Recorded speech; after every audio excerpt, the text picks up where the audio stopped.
ಬಿಡುಗಡೆಗೆ ಪಾಕ್ಗೆ ಇಂಡಿಯಾ ಆಗ್ರಹ. ತಕ್ಷಣವೇ ರಿಲೀಸ್ ಮಾಡಬೇಕು ಎಂದು ಒತ್ತಾಯ.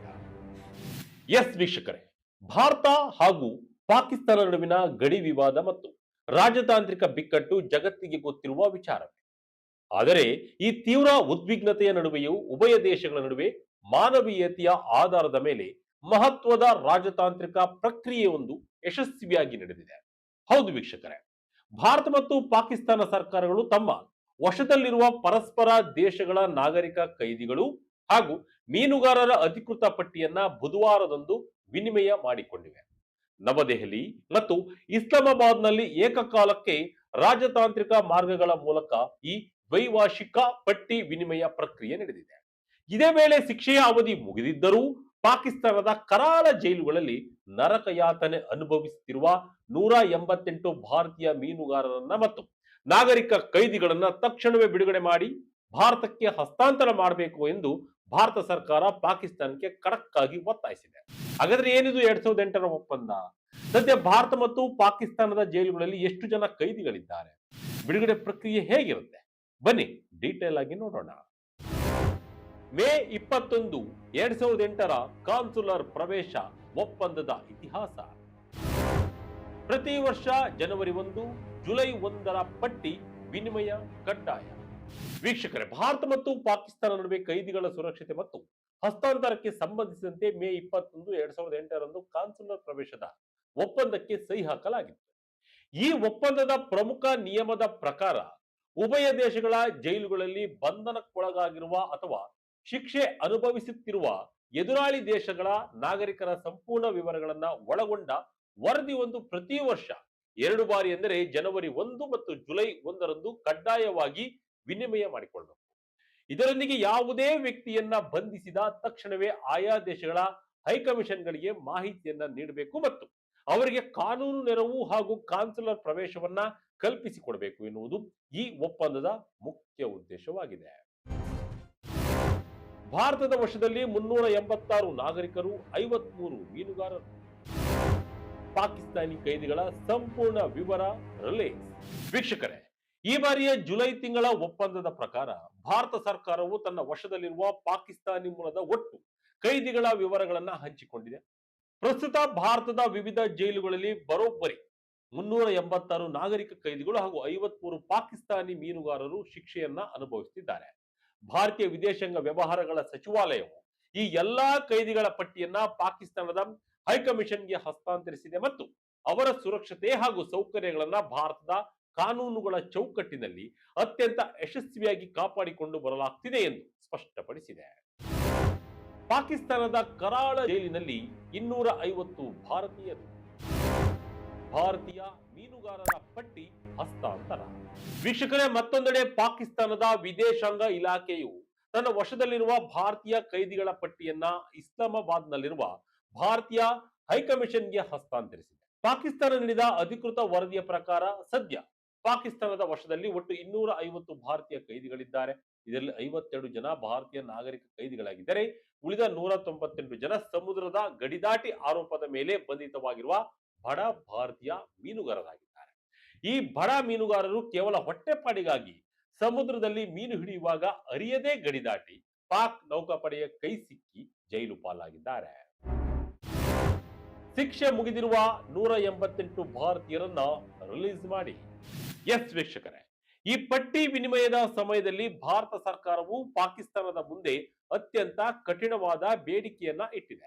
ಪಾಕಿಸ್ತಾನದ ಜೈಲುಗಳಲ್ಲಿ ಈಗಾಗಲೇ ತಮ್ಮ ಶಿಕ್ಷೆಯ ಅವಧಿಯನ್ನ ಸಂಪೂರ್ಣವಾಗಿ ಮುಗಿಸಿರುವ ಬರೋಬ್ಬರಿ 188 ಭಾರತೀಯ ಮೀನುಗಾರರು ಹಾಗೂ ನಾಗರಿಕ ಕೈದಿಗಳನ್ನ ತಕ್ಷಣವೇ ಬಿಡುಗಡೆ ಮಾಡಿ ಅವರ ಸ್ವಂತ ದೋಣಿಗಳು ಮತ್ತು ಆಸ್ತಿಯೊಂದಿಗೆ ಭಾರತಕ್ಕೆ ವಾಪಸ್ ಕಳುಹಿಸಬೇಕು ಎಂದು ಭಾರತದ ವಿದೇಶಾಂಗ ಸಚಿವಾಲಯ ಕಟ್ಟುನಿಟ್ಟಿನ ಆದೇಶವನ್ನು ನೀಡಿದೆ. ಇದರೊಂದಿಗೆ ಪಾಕ್ ಜೈಲಿನಲ್ಲಿರುವ ಆದರೆ ಇದುವರೆಗೆ ಯಾವುದೇ ರಾಜತಾಂತ್ರಿಕ ಅಥವಾ ಕಾನೂನು ನೆರವು ಸಿಗದ 13 ಭಾರತೀಯ ನಾಗರಿಕ ಕೈದಿಗಳಿಗೆ ತಕ್ಷಣವೇ ಭಾರತೀಯ ಅಧಿಕಾರಿಗಳ ಭೇಟಿಗೆ ಅವಕಾಶ ಮಾಡಿಕೊಡಬೇಕು ಎಂದು ಭಾರತ ಆಗ್ರಹಿಸಿದೆ. ದೇಶದ ಗಡಿಯನ್ನ ಕಾಯುವಾಗ ನಾಪತ್ತೆಯಾಗಿರುವ ಭಾರತೀಯ ಸೇನಾ ಸಿಬ್ಬಂದಿ ಹಾಗೂ ಮೀನುಗಾರರ ಸುರಕ್ಷತೆಯನ್ನ ಖಾತ್ರಿಪಡಿಸಬೇಕೆಂದು ಭಾರತ ಸರ್ಕಾರ ಹೇಳಿದೆ. ಭಾರತಕ್ಕೆ ಪಾಕಿಸ್ತಾನ ಇಟ್ಟಿರುವ ಬೇಡಿಕೆಗಳೇನು? 97 ಪಾಕ್ ಕೈದಿಗಳ ಬಿಡುಗಡೆಗೆ ಪಾಕ್ ಒತ್ತಾಯ. ವೀಕ್ಷಕರೇ, ಭಾರತದ ಬೇಡಿಕೆಗೆ ಪ್ರತಿಯಾಗಿ ಪಾಕಿಸ್ತಾನ ಕೂಡ ಭಾರತಕ್ಕೆ ಕೆಲವು ವಿನಂತಿಗಳನ್ನು ಮಾಡಿದೆ. ಭಾರತದ ಜೈಲುಗಳಲ್ಲಿ ಈಗಾಗಲೇ ಶಿಕ್ಷೆ ಪೂರ್ಣಗೊಳಿಸಿರುವ ಹಾಗೂ ಪೌರತ್ವ ಸಾಬೀತಾಗಿರುವ 97 ಪಾಕಿಸ್ತಾನಿ ಕೈದಿಗಳನ್ನು ತಕ್ಷಣವೇ ಬಿಡುಗಡೆಗೊಳಿಸಿ ಪಾಕಿಸ್ತಾನಕ್ಕೆ ಹಸ್ತಾಂತರ ಮಾಡಬೇಕು ಎಂದು ಕೋರಿದೆ. ಇದರೊಂದಿಗೆ ಭಾರತದ ವಶದಲ್ಲಿರುವ ಹಾಗೂ ಪಾಕಿಸ್ತಾನಿ ಮೂಲದವರೆಂದು ನಂಬಲಾದ ಇತರ ಕೈದಿಗಳ ಪೌರತ್ವವನ್ನ ತ್ವರಿತವಾಗಿ ಪತ್ತೆ ಹಚ್ಚಲು ಅವರಿಗೆ ಕಾನ್ಸುಲರ್ ಪ್ರವೇಶ ಕಲ್ಪಿಸಿಕೊಡಬೇಕು ಮತ್ತು ಬಿಡುಗಡೆ ಆಗುವವರೆಗೂ ಅವರ ಸುರಕ್ಷತೆ ಹಾಗೂ ಯೋಗಕ್ಷೇಮವನ್ನ ಕಾಪಾಡಬೇಕು ಎಂದು ಪಾಕಿಸ್ತಾನದ ವಿದೇಶಾಂಗ ಸಚಿವಾಲಯ ಮನವಿ ಮಾಡಿದೆ. ಶಿಕ್ಷೆ ಮುಗಿದ 1 ತಿಂಗಳೊಳಗೆ ಹಸ್ತಾಂತರ ಕಡ್ಡಾಯ. ಕೈದಿಗಳ ಬಿಡುಗಡೆಗೆ ಇರುವ ನಿಯಮಗಳೇನು? ವೀಕ್ಷಕರೇ, ಈ ಒಪ್ಪಂದದ ಪ್ರಕಾರ ಒಂದು ಪ್ರಮುಖ ನಿಯಮವಿದೆ. ಯಾವುದೇ ಕೈದಿಯ ರಾಷ್ಟ್ರೀಯತೆ ಸಾಬೀತಾದ ನಂತರ ಮತ್ತು ಅವರ ಶಿಕ್ಷೆಯ ಅವಧಿ ಪೂರ್ಣಗೊಂಡ ನಂತರ ಕೇವಲ 1 ತಿಂಗಳ ಒಳಗೆ ಅವರನ್ನ ಬಿಡುಗಡೆಗೊಳಿಸಿ ಸ್ವದೇಶಕ್ಕೆ ಹಸ್ತಾಂತರ ಮಾಡಬೇಕು. ಆದರೆ ನೀವೇನಾದರೂ ರಾಜಕೀಯ ಅಥವಾ ರಾಷ್ಟ್ರೀಯ ಭದ್ರತೆಯ ಗಂಭೀರ ಆರೋಪದ ಮೇಲೆ ಬಂಧಿತರಾಗಿದ್ದರೆ ಅಂತಹ ಪ್ರಕರಣಗಳ ಯೋಗ್ಯತೆಯನ್ನ ಉಭಯ ದೇಶಗಳ ಕಾನೂನುಗಳ ಚೌಕಟ್ಟಿನಲ್ಲಿ ಪರಿಶೀಲಿಸಿ ಮಾನವೀಯತೆಯ ಆಧಾರದ ಮೇಲೆ ವಿಶೇಷ ಪ್ರಕರಣ ಎಂದು ಪರಿಗಣಿಸಿ ಮುಂಚಿತವಾಗಿ ಬಿಡುಗಡೆ ಮಾಡುವ ಅಧಿಕಾರವನ್ನ ಆಯಾ ದೇಶಗಳ ಸರ್ಕಾರಗಳಿಗೆ ನೀಡಲಾಗಿದೆ. 2014ರಿಂದ ಈವರೆಗೆ 2661 ಮೀನುಗಾರರ ರಕ್ಷಿಸಿದ ಭಾರತ. ವೀಕ್ಷಕರೇ, ಭಾರತ ಸರ್ಕಾರದ ನಿರಂತರ ರಾಜತಾಂತ್ರಿಕ ಪ್ರಯತ್ನಗಳು ಇವತ್ತು ಭಾರಿ ಯಶಸ್ಸು ಕಂಡಿವೆ. 2014ರಿಂದ ಈವರೆಗೆ ಪಾಕಿಸ್ತಾನದ ವಶದಲ್ಲಿದ್ದ ಬರೋಬ್ಬರಿ 2661 ಭಾರತೀಯ ಮೀನುಗಾರರನ್ನ ಹಾಗೂ 78 ನಾಗರಿಕ ಕೈದಿಗಳನ್ನ ಭಾರತ ಸರ್ಕಾರ ಅತ್ಯಂತ ಯಶಸ್ವಿಯಾಗಿ ದೇಶಕ್ಕೆ ವಾಪಸ್ ಕರೆತಂದಿದೆ. ಅತಿ ಮುಖ್ಯವಾಗಿ ಕೇವಲ 2023ರಿಂದ ಈವರೆಗೆ ಬರೋಬ್ಬರಿ 500 ಭಾರತೀಯ ಮೀನುಗಾರರು ಹಾಗೂ 20 ನಾಗರಿಕ ಕೈದಿಗಳು ಪಾಕ್ ಸೆರೆಯಿಂದ ಮುಕ್ತಿ ಪಡೆದು ತಮ್ಮ ತಾಯ್ನಾಡಿಗೆ ಮರಳಿದ್ದಾರೆ.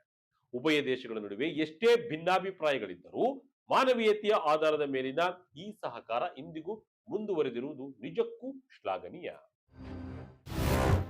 ಸಮುದ್ರದಲ್ಲಿ ಗಡಿ ಗುರುತಿಸುವುದು ಯಾಕೆ ಕಷ್ಟ? ವೀಕ್ಷಕರೇ, ನಾವು ಇಲ್ಲಿ ಮುಖ್ಯವಾಗಿ ಗಮನಿಸಬೇಕಾದ ಸಂಗತಿ ಎಂದರೆ ಪಾಕ್ ಜೈಲು ಸೇರುವ ಬಹುತೇಕ ಭಾರತೀಯರು ಗುಜರಾತ್ ಮತ್ತು ಕೇಂದ್ರಾಡಳಿತ ಪ್ರದೇಶಗಳ ಬಡ ಮೀನುಗಾರರು. ಸಮುದ್ರದ ಮಧ್ಯದಲ್ಲಿ ಯಾವುದೇ ತಂತಿ ಬೇಲಿ ಅಥವಾ ಗಡಿ ಗುರುತುಗಳು ಇರುವುದಿಲ್ಲ. ಇನ್ನು ಮೀನುಗಾರರ ಸಣ್ಣ ದೋಣಿಗಳಲ್ಲಿ ಆಧುನಿಕ GPS ವ್ಯವಸ್ಥೆಯೂ ಇರುವುದಿಲ್ಲ.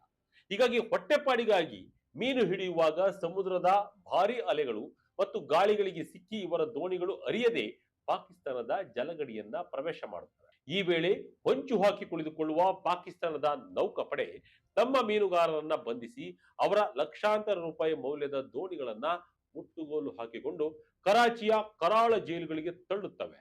ಅಲ್ಲಿ ಭಾಷೆ ತಿಳಿಯದೆ, ತಾಯ್ನಾಡಿನ ಸಂಪರ್ಕವಿಲ್ಲದೆ ಈ ಅಮಾಯಕರು ವರ್ಷಗಟ್ಟಲೆ ನರಕ ಯಾತನೆ ಅನುಭವಿಸುತ್ತಾರೆ.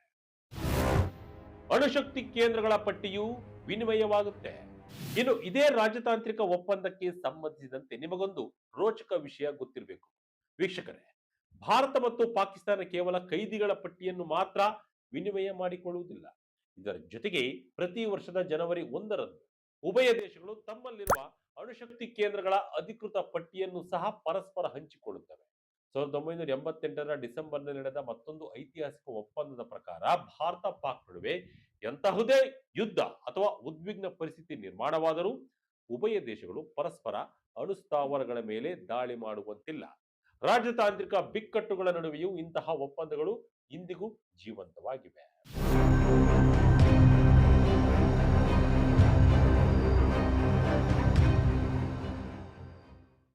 ಒಟ್ಟಾರೆಯಾಗಿ ಹೇಳುವುದಾದ್ರೆ ವೀಕ್ಷಕರೇ, ಭಾರತ ಮತ್ತು ಪಾಕಿಸ್ತಾನದ ನಡುವೆ ಎಷ್ಟೇ ರಾಜತಾಂತ್ರಿಕ ಬಿಕ್ಕಟ್ಟು ಮತ್ತು ಗಡಿ ವಿವಾದಗಳಿದ್ದರೂ ಮಾನವೀಯತೆಯ ಆಧಾರದ ಮೇಲೆ ಇಂತಹ ದ್ವೈಪಕ್ಷೀಯ ಒಪ್ಪಂದಗಳು ನಿರಂತರವಾಗಿ ಸಾಗುತ್ತಿರುವುದು ಆಶಾದಾಯಕ ಬೆಳವಣಿಗೆಯಾಗಿದೆ. ಅರಿವಿಲ್ಲದೆ ಕಡಲ ಗಡಿ ದಾಟಿ ಜೈಲು ಪಾಲಾಗಿರುವ ಬಡ ಮೀನುಗಾರರು ಮತ್ತು ಇತರ ನಾಗರಿಕ ಕೈದಿಗಳ ಬಿಡುಗಡೆ ಪ್ರಕ್ರಿಯೆಯು ತ್ವರಿತವಾಗಿ ಪೂರ್ಣಗೊಳ್ಳಬೇಕಿದೆ. ಈಗಾಗಲೇ ತಮ್ಮ ಶಿಕ್ಷೆಯ ಅವಧಿಯನ್ನ ಸಂಪೂರ್ಣವಾಗಿ ಮುಗಿಸಿ ಕಾಯುತ್ತಿರುವ ಭಾರತೀಯರನ್ನ ಪಾಕಿಸ್ತಾನವು ಯಾವುದೇ ವಿಳಂಬವಿಲ್ಲದೆ ತಾಯ್ನಾಡಿಗೆ ಮರಳಲು ಅಗತ್ಯ ಕ್ರಮ ಕೈಗೊಳಿಸಬೇಕಾಗಿದೆ, ಅನಿವಾರ್ಯತೆ ಇದೆ. ಆದ್ದರಿಂದ ಉಭಯ ದೇಶಗಳ ನಡುವಿನ ಈ ರಾಜತಾಂತ್ರಿಕ ಸಹಕಾರವು ಇದೇ ರೀತಿ ಮುಂದುವರಿದು ಅಮಾಯಕರು ತಮ್ಮ ಕುಟುಂಬಗಳನ್ನ ಆದಷ್ಟು ಬೇಗನೆ ಸೇರಿಕೊಳ್ಳುವಂತಾಗಲಿ ಎಂಬುದೇ ನಿಮ್ಮೆಲ್ಲರ ಆಶಯವಾಗಿದೆ.